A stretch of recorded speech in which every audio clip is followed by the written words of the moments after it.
There's a lesson in all this wildfire insanity for all of us. We'll talk about that. We'll make fun of Christopher Wray. The coach, Senator Tommy Tuberville, joins us. Man, we are stacked tonight on I'm Right.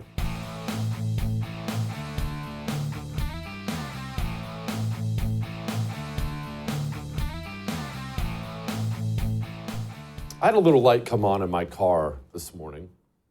Light came on and it said that my car needs coolant. Now, that this will come to California here in a moment. You'll have to pardon the pun. I know they need a lot of coolant, but light came on in my car. Car said needed some coolant. It's no problem. I'm just going to stop by the shop on the way home, grab some, put it in there. But I want you to pretend like I didn't know how to do that. And then I went to my doctor's office, family doctor. Hey, doc, let me in. I need some help. Doc opens up the door and says, okay, Jesse, what's going on? What's wrong? Hey, doc, I got some car trouble. I need you to come fix it. Well, that wouldn't make any sense, would it? It's not his area of expertise. It's not even an area of interest for him. He knows a lot about the human body and nutrition and your heart and things like that, but I wouldn't go to the doctor and expect him to have any level of knowledge about fixing the problems in my vehicle. So where am I going with this? Why even bring this up? Well, I had a conversation over the weekend with a lady, her family, her husband, her kids. They had been run out of LA because of these LA wildfires. And she was a friend of a friend's. We were all sitting around talking, and she exclaimed to me, she was so confused that it just came out so loud, why aren't any of these politicians helping? She's talking about the California politicians. She's not a super partisan human being. Not really right, not really left. Why isn't Gavin Newsom helping?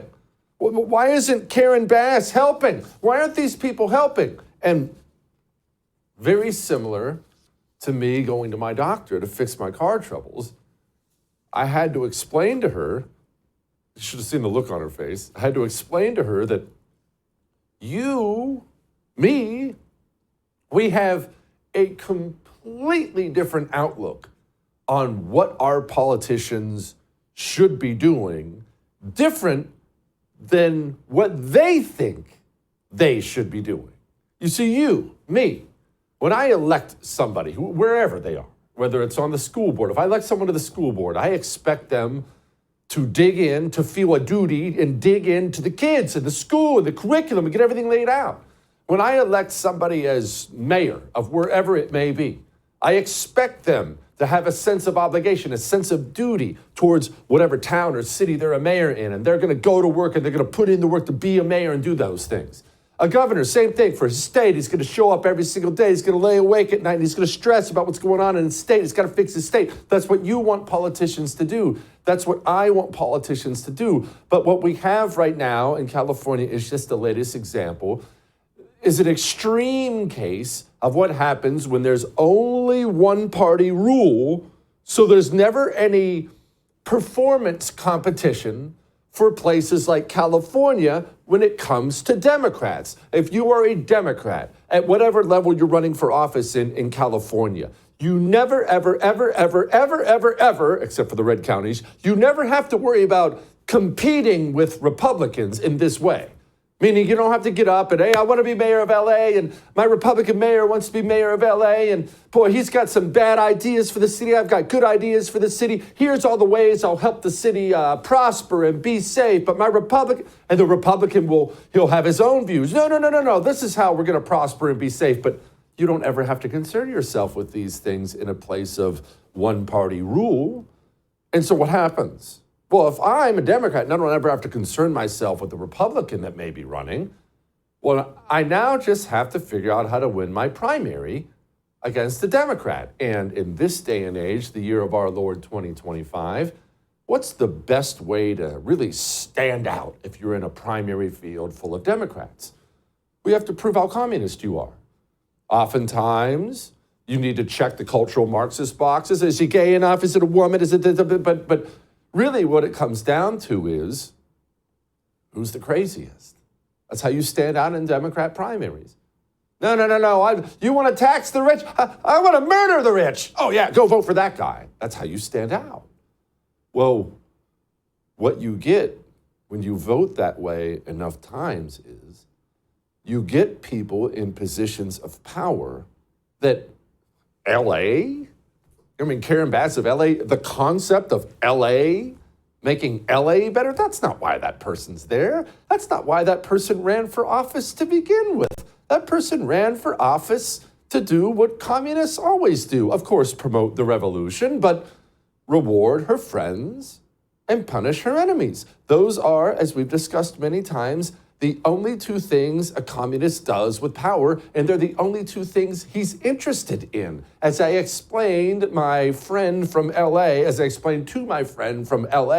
you're sitting there stressed about why isn't Gavin Newsom helping? Why isn't anyone stepping up? Where is Karen Bass? How is this guy not jumping in? And how's this guy jumping in? And you know what I said to her verbatim? I said, you might as well be asking why the Lucchese crime family in New York is not redoing the parking garage at JFK Airport. Completely different missions in life. Karen Bass just came out after all these cuts to the fire department. Of course, she's handing out a bunch of big fat contracts to who? Well, allies in the city. She's not there to put out fires, solve problems, or help LA. She's there to take taxpayer money and hand it out. And she's there to find her enemies and throw them in prison. Gavin Newsom doing the exact same thing right now. Why isn't Gavin Newsom doing more? Gavin Newsom wants to run for president in 2028. Cross my heart, hope to die. Gavin Newsom has not gone to sleep one night or woken up one morning with a genuine feeling of concern for anybody burning alive in Los Angeles. Those kinds of thoughts don't enter the minds of these people. They simply don't enter their minds. It never occurs to them at all. These people are only there for the next job or the current job. How do I grab more money and power? Give it to me, give it to my friends. How do I find more government ways to punish my political enemies? This is how the communist thinks. Gavin Newsom thinks about 2028, where he can potentially vault to the next job, President of the United States of America. You're wondering why he doesn't step up. If you could hook him up to a lie detector test and ask Gavin Newsom to his face why he isn't stepping up and helping the people of LA, the results would horrify you. The people of LA? That thought never occurred to him. Help the people of LA. That's not how these people think. It becomes, I believe it was Aaron McIntyre, I want to make sure I give him credit for this, the purity death spiral of wherever the communists take over, you see. Whatever position you're in. You want to run for school board, you're trying to compete against other Democrats on the school board. How do you stand out? How do you get elected, be more communist than the guy who's currently there?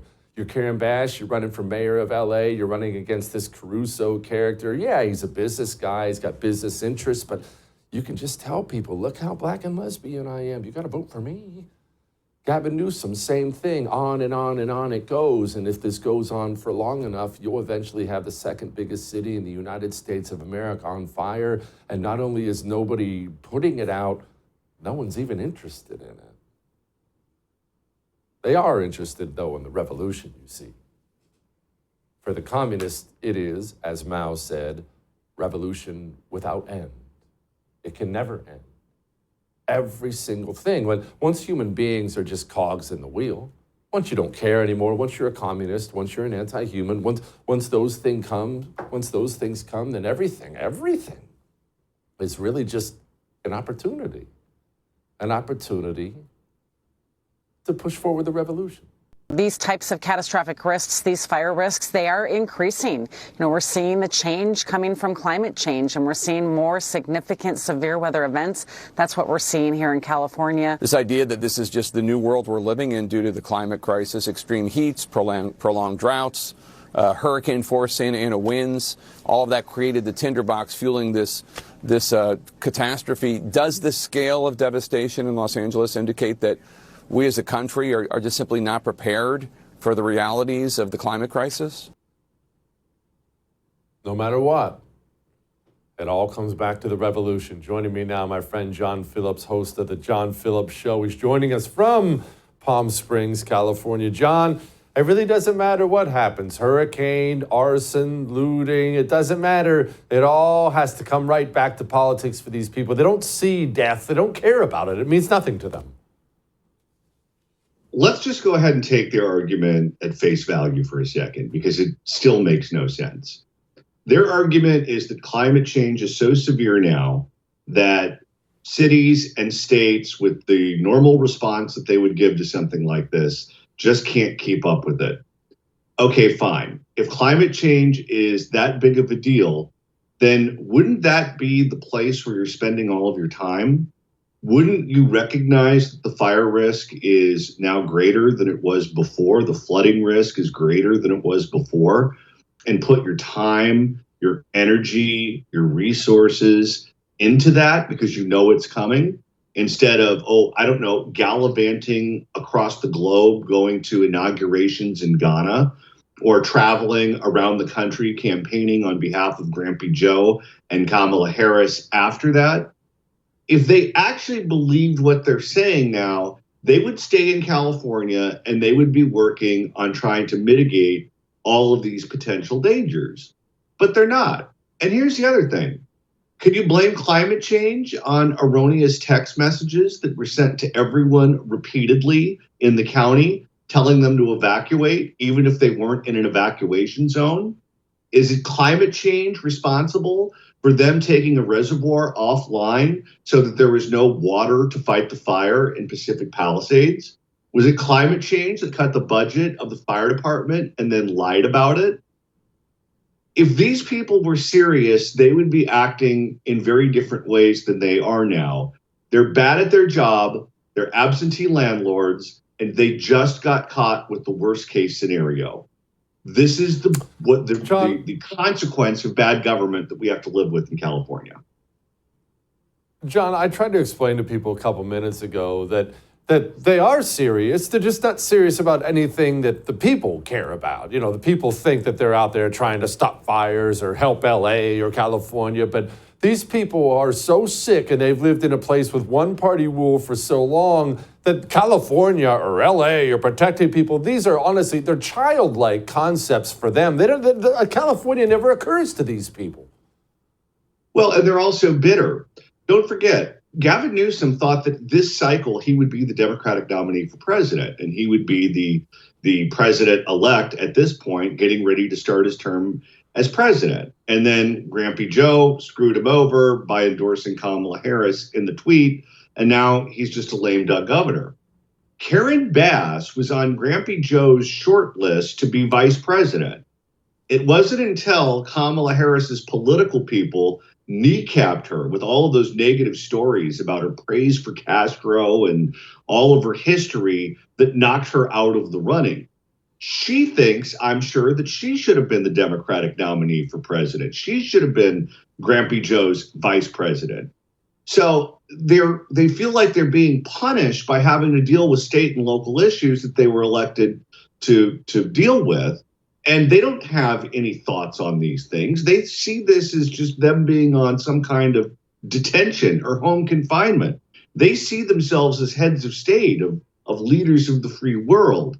And why are you bothering them with these parochial problems? Oh, man, that's so on the nose right there. All right, John, for those of us who aren't there, and that's most of us, I realize California is a big state, but I realize social media gives us all kinds of video and pictures, and you're going to get the same pictures of wildfires in the hills, but that doesn't give you an on-the-ground really a feel for the amount of devastation. How bad is it? It's really bad. If you've seen any of the aerial photographs from anyone flying into one of the commercial airports, Burbank or LAX, you can really see it from the sky, especially at night. But you're talking about thousands and thousands of people who are being displaced, because we've had to deal with fires that are larger than this in California before. What's different about this fire is that it hit a population center. So you're talking about the largest fire in the history of Los Angeles County. LA County is the largest county in the country. And you're talking about the costliest fire in United States history. When you factor that into an insurance crisis that we've already been dealing with, where it's very difficult for California homeowners to purchase insurance policies, and now all of a sudden you have this, we could end up with a situation where insurance companies don't make it out solvent. You could see the state plan, the plan of last resort, the FAIR plan, which Gavin Newsom is in theory supposed to be running. That plan will likely go bankrupt because of this fire. People are going to see in California their home insurance premiums spike right now to pay for this mess. And my guess is you'll probably see rates nationwide jump too, because these companies are going to have to make it up somewhere. God have mercy. And that brings me finally to what a lot of people are not thinking about right now, the rebuild. When, God forbid, the fires are all gone, the smoke is blown away, the dead bodies are piled up. The people who are going to be in charge of rebuilding LA are some of the most despicable communists in our society. I can't imagine that process is going to go well. They want us all living in mixed-use housing above a Panda Express. They want us riding their murder trains. They don't want you having a car. They don't want you having a pool. They don't want you having a single-family home. They want you living in a high-density neighborhood. Now, Newsom is claiming that he's not going to do that with Pacific Palisades, but just go on social media and look at what the left is calling on him to do. They want him to rezone these areas. They want high-density housing to go back to these neighborhoods. And I'll tell you, there's a template where this has happened before, and it's Lahaina in Maui. That's what happened to those people, where that beautiful island was devastated by a fire. And then you had these speculators, you had these developers that swooped in, and they're happy to take that land off their hands. And they're happy to put high density housing that will make them a lot of money. And I've had homeowners whose homes burned down call into my radio show. And they're worried that that's going to happen in their neighborhoods too. And I think they have reason to worry. Pods for everybody. John, thank you, my friend, as always. Thank you. All right.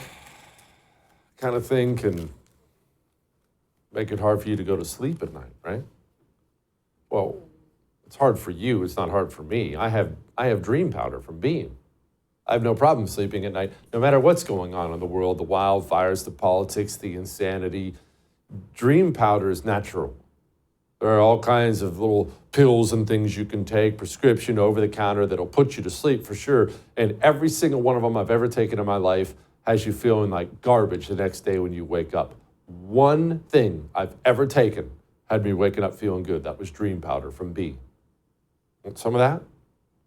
It's just a cup of hot chocolate, melatonin. You'll sleep like a baby and wake up feeling great every day. Go to shopbeam.com/Jesse Kelly for up to 40% off. We'll be back.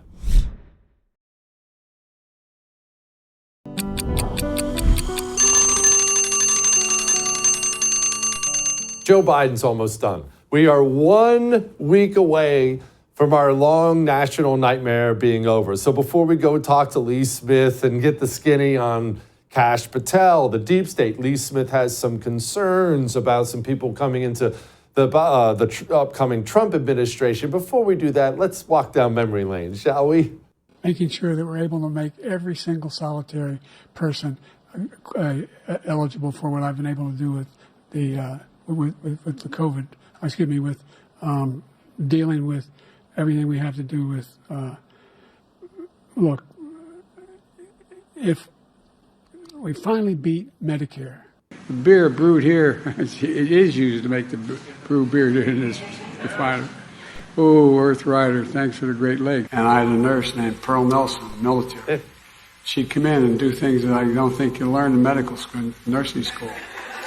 She'd whisper in my ear. I couldn't understand her. She'd whisper, she'd lean down. She'd actually breathe on me to make sure that there was a connection, a human connection. Representative Jackie, are you here? Where's Jackie? The percentage of the men who do so, end of quote. Repeat the line. Biden's being Biden's being an extremist. America is a nation that can be defined in a single word. I was in the foothills of the Himalayas with Xi Jinping. 4 more years. Pause. 4 more years. Pause. 4 more years. I'm going to miss it. And he's not done. He rolled out this little one a couple days ago. Mr.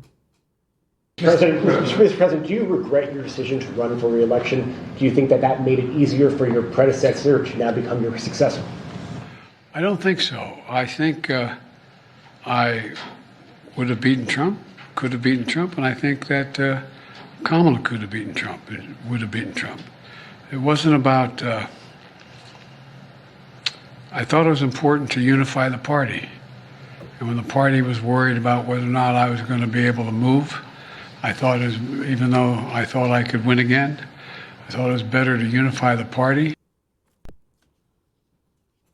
Kamala could have beaten Trump? Anyway, I'm going to miss him. Whatever, we'll talk to Lee Smith about some deep state concerns he has next. Before we do that, I'm concerned that you still have Verizon, AT&T, or T-Mobile. That's my concern. My concern is you're paying every month way too much. You're paying way too much for your cell phone service. And not only that, you're paying one of these garbage companies who hate your freaking guts. The companies who have dedicated themselves to working against us for years now. We fund these operations. I've done it myself.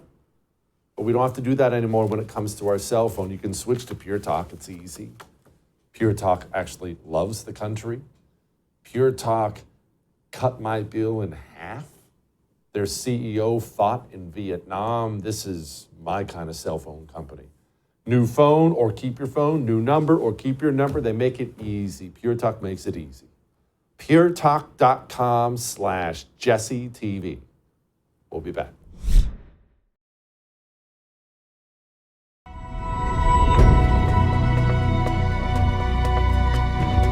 Trump wrote, "The FBI illegally raided my home without cause," and said that Wray had done everything to interfere with the success and future of America. He's saying that Christopher Wray is corrupt, out to sabotage the country.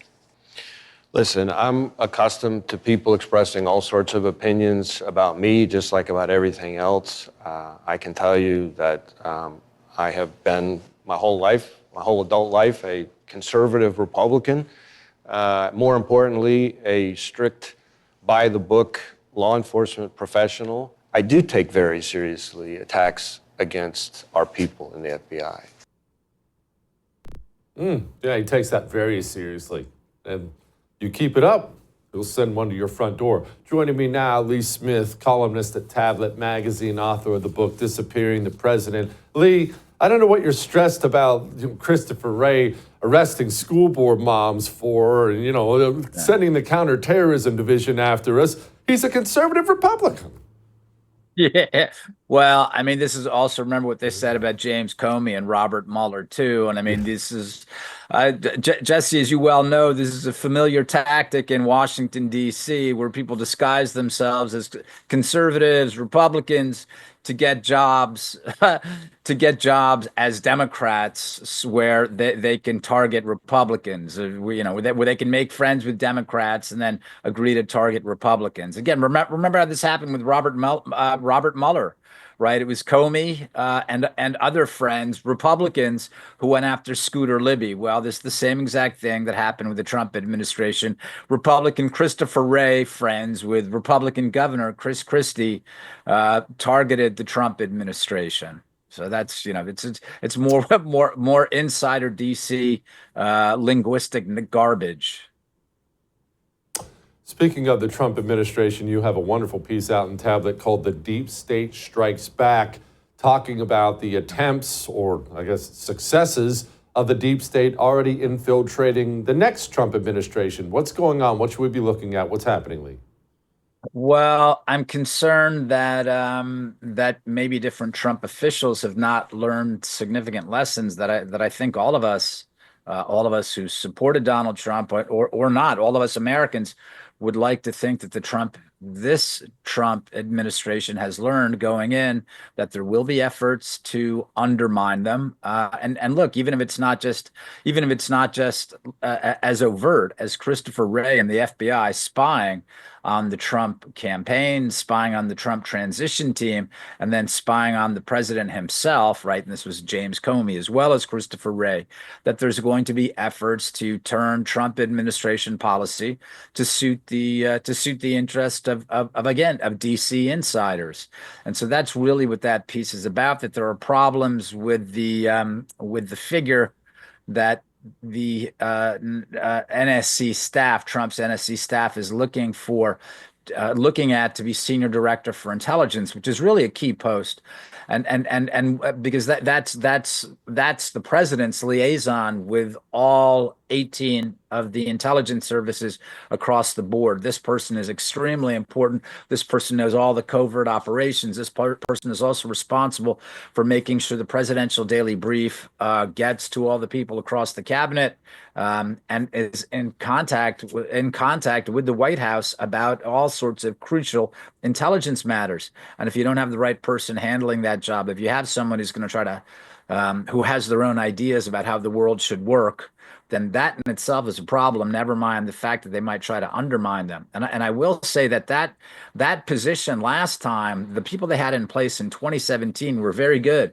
because these were the people who discovered, these were the people, the NSC staff, who first discovered that the Obama officials had been spying on the Trump transition team. Most famously, 40 Obama officials had unmasked the name of General Michael Flynn from transcripts of foreign intelligence intercepts. And that's the NSC staff, the first time, who found that out.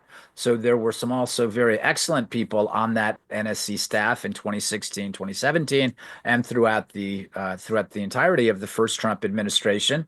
And also lots of problems. So what people want now, what we expect now is that President Trump, President-elect Trump, until next week, has a very ambitious agenda, and everyone has to be on board, and everyone has to be ready to hit the ground running, because at tops there's less than 4 years for the president to implement his agenda, and there will be even less if Congress is taken over by the Democrats in the 2026 election. So it's very important everyone gets off on the right foot. Why aren't we getting off on the right foot then, Lee? Because in a lot of ways, I see a lot of these appointments as, wow, Trump really gets it that he needs reformers in there now, even if they're people that aren't perfect. He's clearly a man that's more bent on reform this time, more bent on doing it a different way. So why the stumbles where there are stumbles? I'll give a psychological explanation first. How is that? And that is, the country has, Jesse, you and I have been talking about this for years. The country has really suffered a very serious psychological blow. What happened during the Biden years, right? I mean, everything from Joe Biden standing up and accusing half of the country of being domestic terrorists, to what we were talking about before, Christopher Wray's FBI going after school parents, going after pro-life activists, going after every January 6th defendant as though they were a member of Hamas. So this is forcing vaccines on people. So this has taken a real toll on people. And after Donald Trump won 2 months ago, I think that people were right to breathe a sigh of relief. Finally, things are going to return back to normal.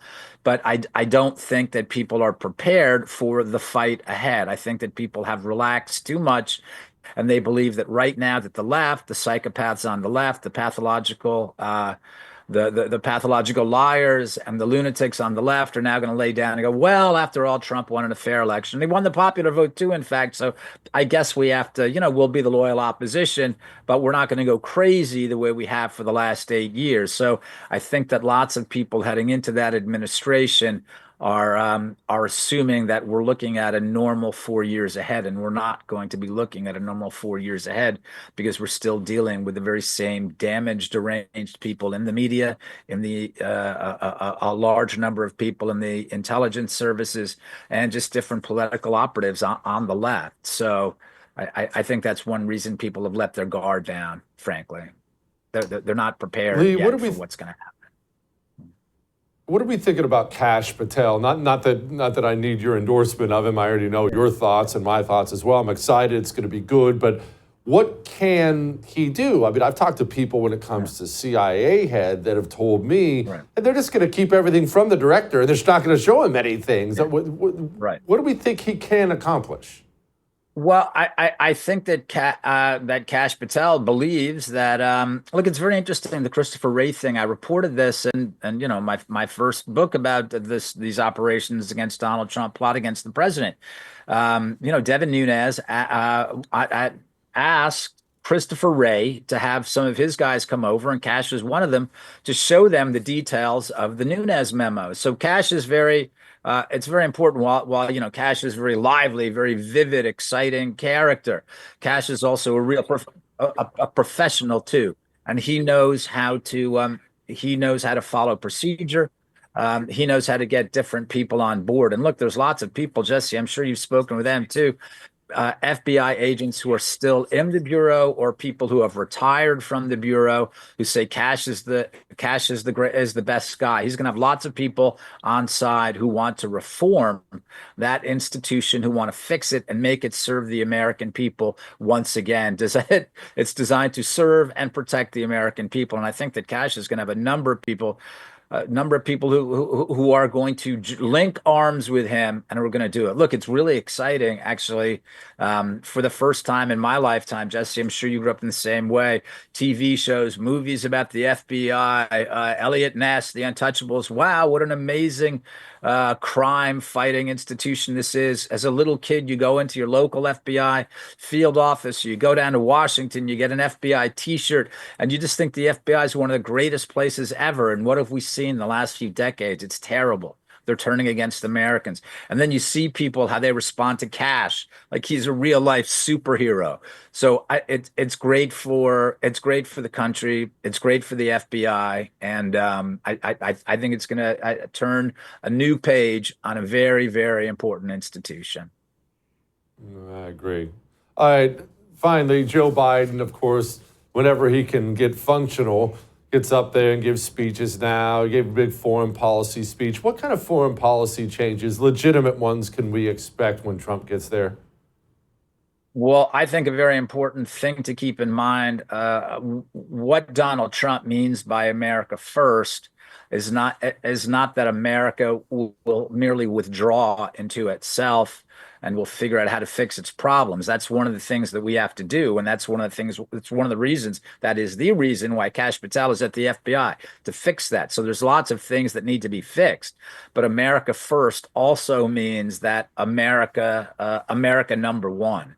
Right. This is what it means. And so when Donald Trump is talking about things like, how do we get Greenland? We may have to take the Panama Canal back because the Panamanians are being very bad, letting in all these different People's Liberation Army troops run the Panama Canal. So this is all a part of Trump's foreign policy. It's not just military strength. He talks about rebuilding the Navy. He talks about, his defense secretary designate, his nominee, Pete Hegseth. He's going to return it to a real fighting organization once again, move away from DEI garbage. But it's not that. It's not just that.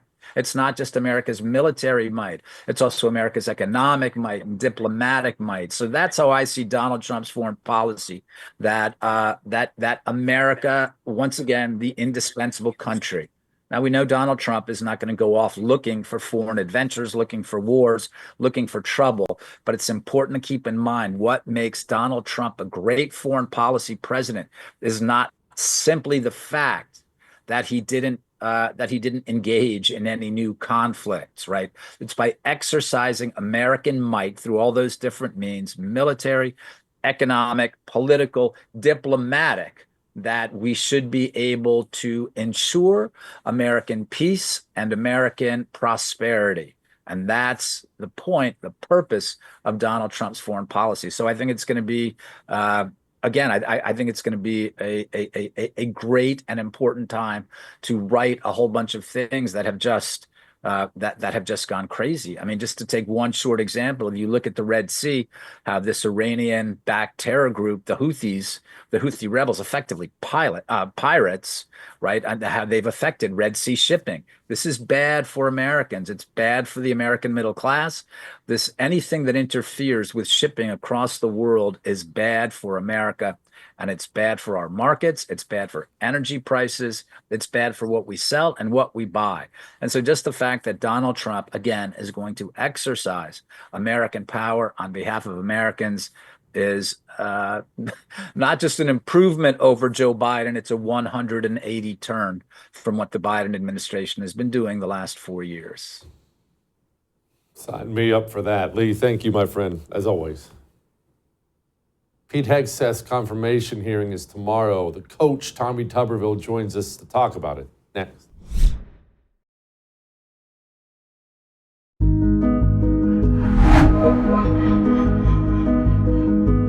Well, the confirmation hearings begin tomorrow with one of the ones I'm most excited about. Pete Hegseth is, I hope, going to get right through, but guys like me have to hope. Guys like the coach actually get to vote for it. So let's find out what the skinny is from Capitol Hill. Joining me now, the coach, Tommy Tuberville, senator from the great state of Alabama. Okay, Coach, you have not exactly been shy about your support for Pete Hegseth. Is that support falling on deaf ears? Do you think we're on a gravy train with biscuit wheels here? Well, I was a little concerned at first, Jesse, to be honest with you. And all we need is Republicans to vote. The Democrats, the far left, woke DEI group's not going to vote for Pete. He might get one. But at the end of the day, it's going to take Republicans. We got to step up and make sure that President Trump gets his staff together. He picked them. He vetted them. If that's who he wants, that's who I want for him. But I've known Pete for a while, and Pete's tomorrow. I spoke this morning with a group of Navy SEALs that are going to march in the morning up to the Capitol on his behalf. He's got tremendous support, and he's got the leadership skills. He knows the military. We don't need a general from the Pentagon. What we need is a drill sergeant, somebody that's going to bring our military back to discipline and sacrifice and all the things that build a great military. Because right now, Obama started this DEI critical race theory, and we've been suffering ever since. We most certainly have, and I hear it from every veteran friend of mine, every guy I serve with. They tell me they're not telling their kids to join. In fact, they're telling their kids not to join. So if we have 20 years of GWAT veterans telling the most patriotic children to go do something else, the problems Pete Hegseth have to tackle are enormous, aren't they? Yeah. We have an all-volunteer military, and over half of that military comes from parents that were in the military. And as you just said, these parents now that have left or are leaving, their military position are telling their kids, "No way, Jose, you're not getting involved in this mess." And so I had one kid that his lifelong dream was to go to the military academy, and we get to appoint several each year or nominate, and I had one that was nominated and appointed, and he, after looking through the situation, said there's no way he's going to get involved in this woke agenda that they're pushing. And we need the best and brightest men and women in this country being an all-volunteer army. And right now we're in a tailspin, and our recruiting is way down. The attitude, the morale is just awful, and we live in the most dangerous time ever. So it's a scary situation, and we need a leader like Pete Hegseth at the top. Coach, can you explain the difference in mentalities on Capitol Hill, meaning every time Democrat Joe Biden gets into office, it's just really baked into the cake. It's expected that every Democrat will vote for them, but most of the Republicans will do so as well. Well, he gets his guys, and yet that's not ever reciprocated. So why do Republicans continue to vote for the thing the Democrat wants when it's not reciprocated? Why? Well, because we got people that say they're Republicans and they're not. At the end of the day, Jesse, to make matters pretty simple. I gave a speech on the floor before Christmas, and we did the research, and not one Democrat voted against any of Joe Biden's nominees. Not one. Every one of them. And so they were confirmed. They didn't have to have Republicans, although we did have a lot of Republicans that voted for some of theirs. And I'm in the belief that, hey, if this is what the president wants, as long as they're We vet them thoroughly.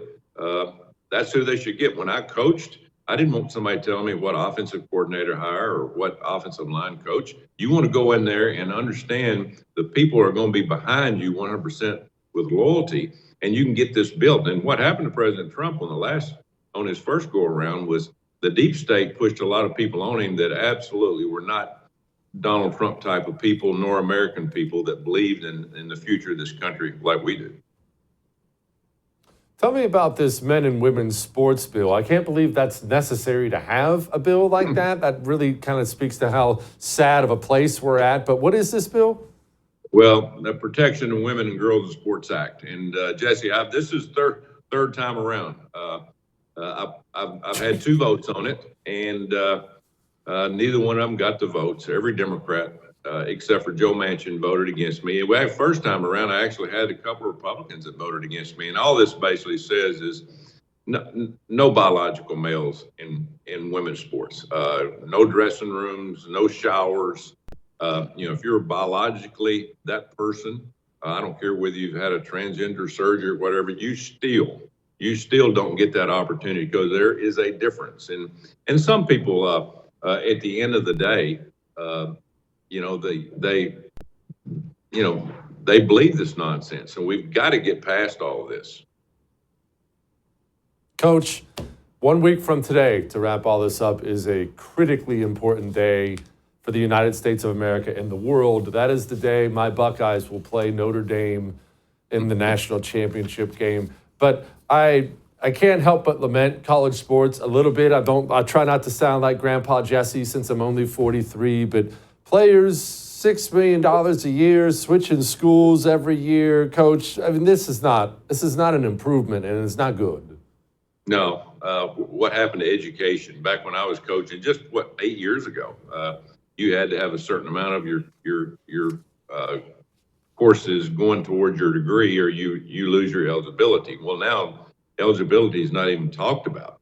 Nothing's talked about other than players making money. Now, Jesse, I'll tell you this: I've always been for players making money, but I saw where a kid the other day went from one school to another for $8 million for 1 year. Now, eventually, that's going to affect everything, and there's going to be donor fatigue too of this money coming from certain places. But your Buckeyes are good. They're very good. They keep playing the way they're playing. They will win. Notre Dame's got a good football team also. Very impressed with them and how they play. And it should be a good game. And unfortunately, it's the same day as the inauguration. I guess I'm gonna have to watch a replay of it. But I'm looking forward to it. College football is the second most watched item on television after the NFL. And we're trying our best to find a way to screw it up. And we've got to find a way to get back to some kind of common sense and make it amateur sports again. Not that taking money away, but making education first and teaching these kids, make them sign a contract where they've got to stay. And if they leave, they got to pay the penalty. But right now, there's no penalty on the players. They can do whatever and transfer once, twice a year, make any difference. And there's no sense of reality. And again, it's kind of run like the federal government. Yeah, that sounds awfully familiar. Coach, appreciate you as always. Back soon. Lighten the mood. Next.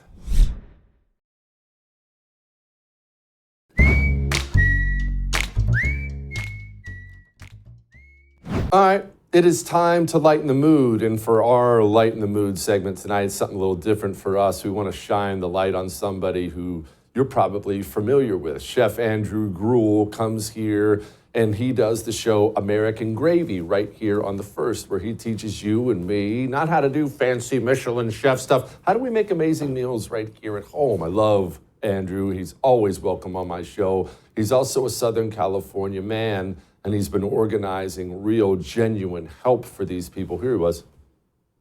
So we put out a call to action that we just needed some small donations. We were going to take them up to the Dream Center up in LA or to the Pasadena Convention Center, as well as hot foods that we were coordinating and giving over to the World Central Kitchen. We've had well over $50,000 in donations from all across the country. I'm talking $5, $10 donations. And we were trying to get it all distributed. We rented a U-Haul van. Customers started showing up with pickup trucks. We still didn't have enough space. We had pallets of products. The city of Huntington Beach offered up their public utility vehicles. They started bringing it up to the Dream Center. Right now, we've got at least 10 to 15 truckloads full in front of the restaurant, and we've had at least 100 volunteers from around Orange County and Los Angeles. In addition to the fact that a couple people had come down who had been evacuated, they parked in our parking lot. We gave them free meals, and then they started helping out and driving stuff back up to LA. So that is a positive story in the midst of all of this. It really is. It's wonderful.